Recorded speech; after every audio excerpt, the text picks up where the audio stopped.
வணக்கம். மாயா குட்டிக்கு 3 வயசு ஆக போகுதுங்க. அதுக்குள்ளே 5 மொட்டை போட்டாச்சுங்க. இந்த வீடியோ வந்து 5வது மொட்டை போடுற அன்னைக்கு எடுத்தது தான். காலையில் நேரமே முதல்ல குலதெய்வம் கோயிலுக்கு போயிட்டுங்க. அதுக்கப்புறம் வெள்ளக்கோவிலில் இருக்க நாட்ராயன் நாச்சிமுத்தையன் கோவிலுக்கு போயாச்சுங்க.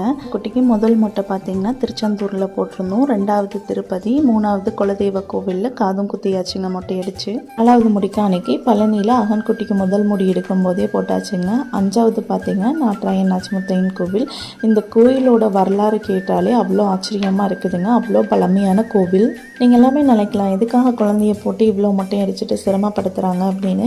மாயா குட்டிக்கும் அடிக்கடி சளி பிடிச்சிக்கோங்க. அதனால இந்த மாதிரி மொட்டை அடித்து விட்டோம்னா கொஞ்ச நாள் அவங்க வந்து நல்லா ஹெல்த்தியாக இருக்கிற மாதிரி எங்களுக்கு ஃபீல் ஆகுது.